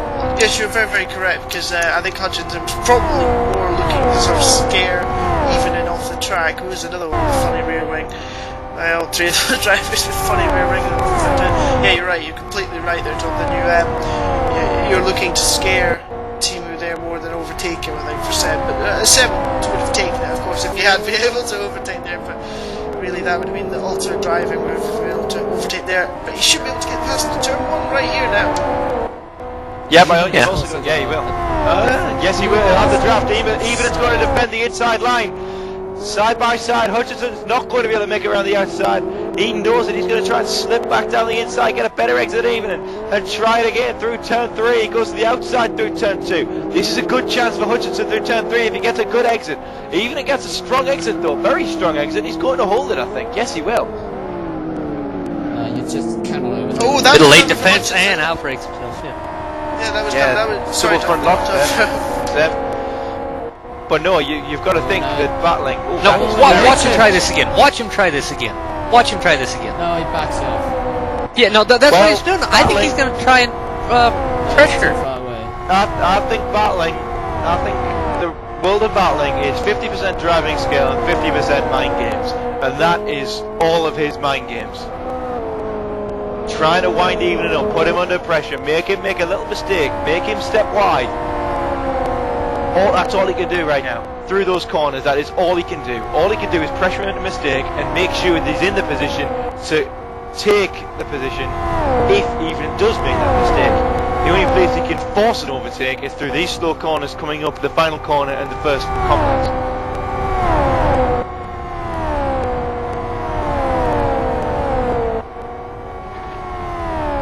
Those interested, so since we've got a small moment commentary just now, the Eurovision Song Contest is on just now, and there's a man from Moldova with the traffic code in his head. Hutchinson made a mistake in the last corner going down to first gear. Yep, and I'm fairly sure that people will be will be tuning into this stream into the very late hours of the night just to stay away from Eurovision, even though we're probably not broadcasting after that point. So there we are. Interesting Well, we enough, can carry on, anyway. in the last few laps, the Highland's starting to make a little impression on Simon. What on earth is that's just appeared in our screen? Just a reminder of the pit window. Well, seeing as every single driver except Heigeman has pitted, I'm fairly sure that most drivers are aware of this. I think that's the intended subliminal messaging. You do not have to pit anymore. There's Cedric, he's gone off again. Jack got off, he's gone Yeah, off the final corner. turn. I don't know why. does I he can have tell four from wheels the on his skid wagon? marks pattern. Yes, Yeah, he's got right four now. wheels, but Little it's dinged very up though. hot. Yep, one of them is very. Whoa, hello. That was a bit of Larry breaking into the pit lane. It's an adventurous pit lane. Yeah, it's definitely, It is. when you have hot rear tyres on oversteer setup, this car is not one of the easiest to drive. I'll tell you something as well. I must say, I do really admire what Jonni Tormler is managing to do with that car at the moment. Yeah, Yoni is certainly a special driver at the moment. He's Cedric parks it. yeah, I'm just surprised there. He had massive damage. But we could do this. We can go on in-car camera with Yoni Tormler just now, and there's nothing there. His whole front wing is gone. So, from view... I don't think we can actually, unfortunately. We can. No, I said we can, but... Oh yeah, we can. Yeah. Yes. Hold on, isn't that actually unfair advantage because his front wing's lower to the ground than everyone else's? If Flexible aero wings, modeling there was we in are. force, yeah. He'd be a demon in a straight line at the moment. There's Lopez. Then again, hello, if True- Terzic and Corey Green going side by side at turn number 1 and turn number 2. Terzic, I think, is defending from Green. No, Terzic is overtaking Green. Is overtaking, okay. Yes. Yeah, Corey Green with a bit of a hot left front tyre must have been a lot Mr. Ford, Twitter has let me know of a gnome fairy on a unicycle playing the trumpet. Yes. And now we're German. Now we're German. Dom, would you like to discuss the German Eurovision Song Contest entry? No, not really. I don't know. I think everyone's the media is like crazy. Oh yeah, she'll win again. I don't think anyone thinks she does. Ooh, It's hello, the same John, one. Hutchinson and Evening are all pretty close now. And Evening's going to get past Tomla. Tomla defends. Evening's going to go right around the outside. That'll be Prix. He makes it! Very close with Tormund. And Tires. Hutchinson thinks about going through. Tomla through the tires. Don't go through the slightly. tires. And you're not careful. Oh no! That was nearly going to take out Sid. He was doing such a good job with that car, Jonni Tormler. And well, I think we all expected something like that to happen. At least him to get overtaken by those two, if not from to have an incident like that. And I think he's done very well to put it off as long as he can. Also, I'm not sure, but has Robin Fresco's pitted yet? Because No. he's got a lot more time than everyone else. Didn't he pit Oh no, he did pit early yeah. on? Yeah, he did. Because he damaged or something. Yes, I was thinking kind of. Incidentally, I think we may have a reason why Simon may be slightly impressed with himself, or maybe slightly in a good mood. Looking at the fixtures and results for Sunderland, Sunderland appear to have been defeated by... Oh no, sorry, wait 1 second before we beat on Wilco. Lopez has gone off again and again and again, and he came right back on the track in front of Klusevic, and it was almost a humongous crash. Klusevic doing very well to avoid the wayward car, Sonic Reynolds car of Mark Lopez. Anyway, sorry, Wilco baiting time. Yeah, well, I was hoping without that doubt. I was hoping that incident would last longer. Well, yeah, quoting this, today, Wolverhampton Wanderers beat Sunderland by a score of 3-1. And of course, Simon being, I believe, a Wolverhampton fan, and Wilco being, of course, a Sunderland fan, I think we have a slight... Simon! Perhaps. No, not Simon! The other one! Seb going down the inside of team. It's out of even in, yep. Thankfully, we're going to get off the subject of Sunderland Football Club. Hutchinson defending the inside line from even, and now going at turn one. He's going to try it around the outside, and it's not going to work. Hutchinson planting the car in the middle of the road through turn one. Can he even get a run out of two that'll give him a chance to make a move through three? He's on the curve. It's a bit of a he's nerve. touching Hutchinson, and he's not got the exit that he needs. Hutchinson is going to hold on to third place. As soon as having an spin at the dipper, got a bit of right rear damper damage. And I'm liking the dipper. Timo's different wheelbase on each side probably won't help to handle Yeah, that car's. I think even it must have had another bit of contact with the tyres, because his damage wasn't that bad a minute ago. So, and Hutchinson was upon him very, very quickly in the final corner. Be interesting to see if he can catch back up to Hutchinson, who's getting a bit leery again. As Lopez goes for another trip somewhere Into the pit lane. into the pit lane. Probably not bad. You know what? Can I just say, whenever I see Lopez's name, I do want to bring up the South Park joke of Jennifer Lopez, and nobody will get that. Sorry. That's okay. No, that's only you. I was going to make an interesting point and say that about this furthermore Sunderland Football Club issues. They've been absolutely useless since a certain Chris Wilkinson took up the season ticket with them, but they will go. Well, I think so, yeah. Actually, the entire horror story began at the. Oh no, I wasn't meaning this to be a massive long. Oh, sorry to interrupt. New fast lap, Lahaikinen won 37.89, compared to Simon's best lap so far of a 1:38.44. Yeah, we took half a second out that lap. Oh, Simon can tell you're very, very leery. Is Simon starting to feel a little bit of pressure from Lahaikinen, who's now just 4.2 seconds behind the erstwhile race leader? Simon has secured the bonus points for most laps led, so that is going to be an advantage to him. But can Lahaikinen take the victory points? Also need mention, again, we do penalize, or LFSCART does penalize for spectating from on the race course without permission. You must be in a pit box or a pit garage. First offense is a 5-point penalty. Second offense is 10 points. Your third offense, you are excluded from the series, so it's a stepping up. It doesn't impress. I don't think it impresses any of the viewers, any of the other racers, if people just quit. I can understand once, maybe, but there's some of it. And also bonus points for competing in all races of the season. You get 10 for doing all. It prorates to 6 if you miss 1, down to 3 if you miss 2, and if you miss 3 or more, you don't get any of that bonus. So there's some incentives to keep it in on the season. Yep, and obviously several drivers will be cancelling their annual family vacations to get those 4 points that they may lose if they decided to go to Egypt or Tenerife. Nobody would go to A Seb vacation. Oh Oh yeah, set-style vacation where you go Yeah. on holiday for 2 weeks, then Arnhem for 1 week, and then go on holiday again for 2 weeks. I somewhat doubt anybody will go to Tenerife anymore. Johnny told me there was a massive damage on his right front. He must have had a Yeah, he crash had in another the off. No, Yeah, he shut had up. another off in a Oh, row. hello. That's a lot more. Yes, you're right. Sorry. I was about to say something sarcastic there, no? That's pretty much all dampers gone now. So yeah, he'll carry back up back to the pit. So we'll probably drop to about 15.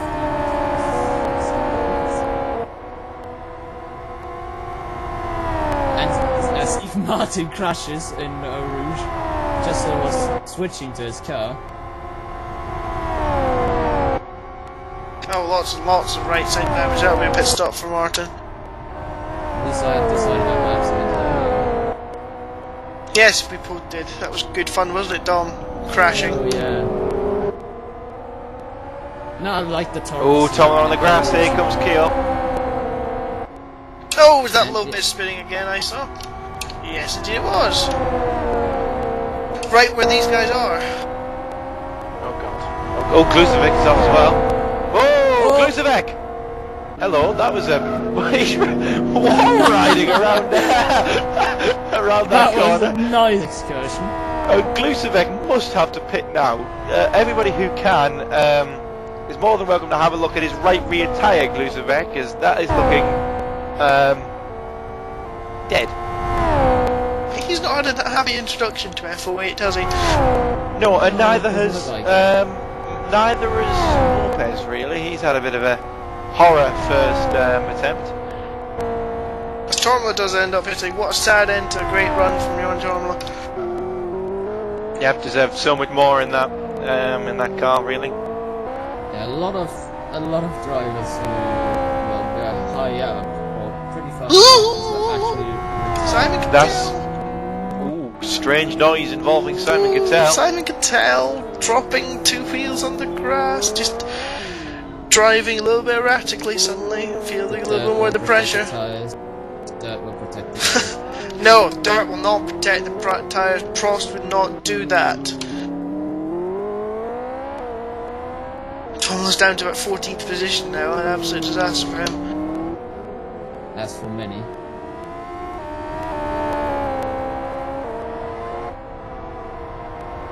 Can I just say, never listen to me on LFS kart track choices again.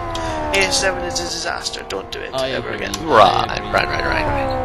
Can we have AS3R back? Maybe No, next season. it's- Gap from first to second down to 3.18. We've only got 4 3 laps to left, go. so 4 to go. 44 complete. I always get that wrong. Hydrogen, something's happened to Hydrogen. Finally in the pits. He's in the pit. Obviously deciding his tyres couldn't go for the end of the Well, race. no, Hydrogen had to. He hadn't pitted yet, and it was the end of the window. He had Don't to. have to pit. You have to stop in your box. You don't have to have any service. Oh. I suppose they thought the thing is he probably wouldn't lose very much. You might as well have the service. Probably a bit of a precautionary thing to do, just in case the tyre might get too thin, or you have a lock-up, so they don't get a puncture, because that's something you really don't want to have in this car. Yep, I was speculating as to whether anybody would actually go for the entire race with a one stinter, so to speak, and just dropping into the box under caution or something like that. I was wondering if anybody would do that, but obviously nobody has today. I hear a car crashing. Oh, it's Frisco's. Sort of. Simon is not going. Is doing a slight liftoff through a couple of the corners here on the long fast section, that north bend, and then the bends right before Eau Rouge. Lahaikinen has taken those flat out, and the gap now down to 2.5 seconds dead with 3 laps to go. It wouldn't shock And me. resets fast lap 37.67. It wouldn't shock me if Cattell's just cruising a little bit at the moment. Yeah, I think Also, Simon these is tyres are also a bit cooler now. I might be down. I could be wrong on that, but Can I also just I ask? really wanted to go the full distance on the tyres, so yeah, maybe the setup's not actually quite made for going shorter distances. Also, just a quick question from me. Does everybody else see Lahaikanen is having some quite uneven tyre wear in the right rear tyre? Yes. Yes. It's got a bit of That's the damage damper there too. damage. Yes. And a little bit toe. He's got a millionth of a millimeter toe and a millionth of a millimeter lower wishbone. Yeah, Which is that. already enough to set to... But actually looking at it, only really Simon Cattell on the road has a car without any toe damage. Everybody has toe damage. Well, that might be down to a great downhill chicane. Enjoy Rugby Farm. Well... Dell is pulled. I'm not a few tenths in this say, one. express my feelings about that great chicane on Aston.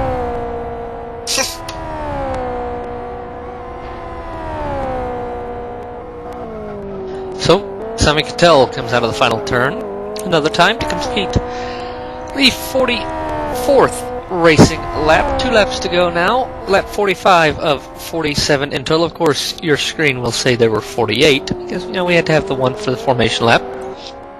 And Simon Cattell has led from gun to right now, and he only has to lead for a few more miles to lead it from wire to wire. Well, there's still miles to go, there's miles to change, and Cattell, they're getting very sideways. Was he not? I've been doing that all races long, to be honest. Alright, I'm gonna shut up. I'm sorry. I'm sorry, everybody. False alarm. Not my fault. Well, it was my fault. Sorry. Sorry. As usual. Shut up, you.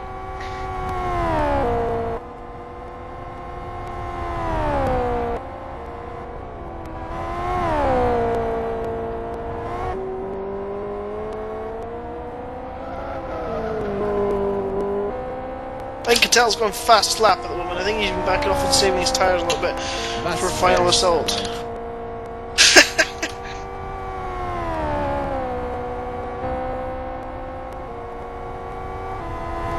Yeah, well, Simon Cattell is the world record holder here,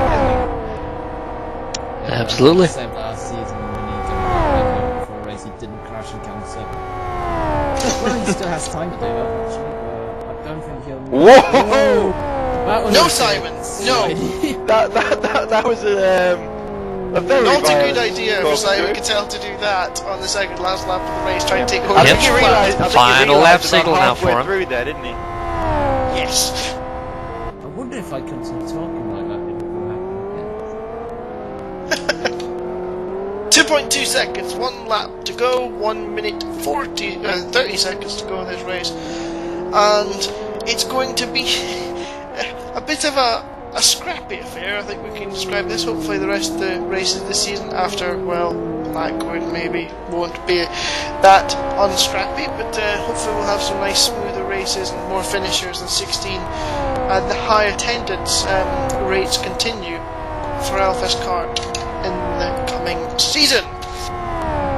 Yep, the 4th season of the championship. Next round is May 28th, the British Grand Prix at Blackwood. 98 laps of that. No, let's just face it, it's a bull ring of a try. Simon's got on the grass! Simon on the grass through I there. bet I don't you. think that's going to lose, but it's spun up ahead! Friscops is spun up ahead! I bet if I think- someone's watching the stream and is telling Simon to make mistakes to scare everyone. I think there's a good chance that what happened at KY2 has just happened again to Simon Cattell when he saw Frisco punch him right in the time. I'm pretty sure he will be a shower Is he this race. now going to stop after the last corner for 2 minutes and continuously saying sorry? As Team Evelyn, to quote Team Evelyn last week, did Through we the just final- lose the MOE championship Yes. because Simon took a pee? Anyway, Round the Jonnathan. final bend, onto the main straight. Simon Cattell, taking the lead off the grid, will win round 1 of the 2011 LFSCART Championship by 1 second over Jarno Lahaikanen. And coming around to finish 3rd, defending champion Sebastian Hutchinson. So, Simon Cattell will carry 52 points with him out of this race. So a good start to his championship campaign. And Tormala, I'm hearing, is stuck somewhere. Stuck in the grass. Oh, he is stuck in the gravel. He's stuck on the fringe of the gravel and gets spectated by LFS. What a round one that was. Oh, and And what is Gusevic actually had Briscops has puncture a as rear well. puncture. Yes, I said that, Wilco, and so's Gusevic. Sorry. I think the last person I saw having a puncture now in his car was last. Simon out of Patel fuel? has run out of fuel. Oh no. Simon out This is of F1 fuel. Oh1988. wow. Maybe he was Well, on the back That's right off something then. Frost would have done. And It seems like a very close on Timo fuel. Even is now going to. Actually, no. Heikkinen is now going to park beside Simon Cattell and give him a lift That's- back. No, he's not. Even's going to push him. Yep. Oh, nice. So, 52 points to Simon Cattell provisionally, 41 to Heikkinen, and 35 to Sebastian Hutchinson. Here, 2 bonus points to Simon for most laps led, and 1 bonus point to Heikkinen for pole. Heikkinen takes fastest lap at 1:37.67. Race time to LFS, 1 hour 23:28, so not too bad. Let's take about 2-3 minutes off of that for the formation lap, so about an hour 20. Not too bad of a race. Yeah, a bit scrappy, a bit sloppy, but again, I think that it's good to have the big numbers, good to have the full grid, especially considering the state LFS is in while we wait for various things. But ooh, bit of a schmozzle there with lag. Well, Simon gets a lift back. Schmuzzle. And yeah, a glamorous end to a glamorous win from Simon Now Cattell. Team Even and is out of fuel as well. He is, isn't he? Now, how much wouldn't it have been like? Don't you need like 100, about 100% fuel to get around? No, I think I it's think about it was- 78 actually. Oh, I thought I did something a little higher. Or I may be Now it's confusing about another track. next to the last corner with no engine. Up the hill? Simon is losing. Round the bend.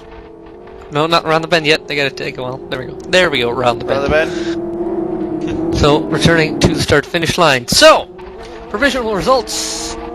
Finally, Simon Cattell, the winner. 47 laps complete, leading every single one.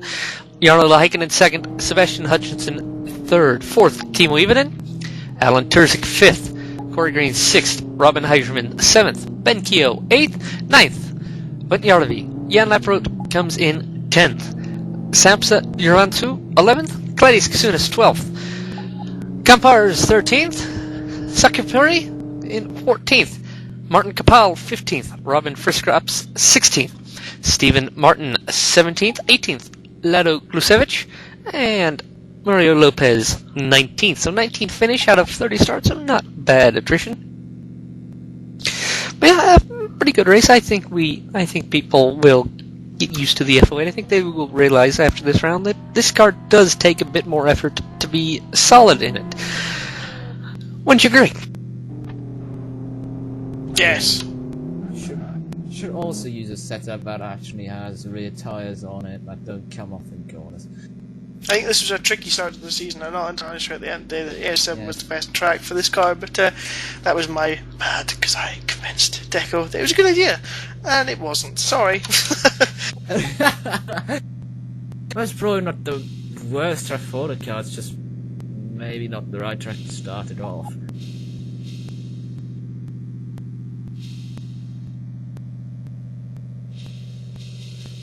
So, Mr. Ford, your final thoughts on the race. You participated, but that little bit you saw from our point of view, what do you think of it? What do you think of the season so far? Or what do you think the season will have? From my own perspective as a driver, I like Crash, and apart from that, I think that hopefully it'll be a good season, and hopefully this standard of participation and mobility will hopefully continue into the coming races. Yes, I do hope so too. Yeah, probably one of the better seasons, looking at how it is now and how many people have signed up. So yeah, I'm definitely looking forward yeah, certainly. to the future rounds, especially the next one at Blackwood, since I think there will be a lot more overtaking going on there. Yeah, and from a driver's point of view, I wish less instant death from setups. Alrighty. Mr. Wilkinson, your thoughts, please. Well, my voice hurts. And whenever my voice hurts after a race, that always makes me feel warm inside because it means it's been exciting. Whether it's been from overtaking or from crashes, this time it's been from, let's be honest, both. And it's been truly one of the most exciting races I've ever done, really. Very much enjoyable. I hope you've all enjoyed it as well. And yeah, Blackwood is very promising as well. It was absolutely mad last year, I remember, as I raced. Lap one between us. Yes, and I was the one that lost out because I'm a noob. Yes. Yes. and then I got taken out about 3 times. Then I took myself out about 5. Anyway, I'm getting off the point. Yeah, it's definitely looking very promising for the entire season, especially next round at Blackwood, and I hope that you'll join us for such exciting racing again. Yep, absolutely. Next round in 2 weeks' time, 98 laps at Blackwood Grand Prix. Blackwood, of course, a staple of many leagues. Since it's a favorite. We had to actually remember everyone. Jack Sedgwick led some of a race a couple seasons ago And at rolled. Blackwood, and then spun out of the lead. And he also rolled. Yeah. So, that is May 28th. Got about a month and a half from the Kyoto 500, by the way, which we'll have live. The rest of the LFSCART season will be here live on multiBC. I would like to thank Martin there at multiBC for providing us the stream, and we hope you all enjoyed today's race. Once again, your top 3 from Aston North. Simon Cattell taking the win, Jarno Heiken in second, and Sebastian Hutchinson third. We'll see you in 2 weeks' time from Blackwood for Chris Wilkinson, Chris Ford, Dominic Engel helping me in the booth, Stuart Baker, safety car, Thela Falkenberg, race director, and Michael Booth helping in the administration booth. And thanks, of course, to all the racers. So, for everyone, we'd like to thank you for joining us. See you in 2 weeks' time from Blackwood. So long, everyone.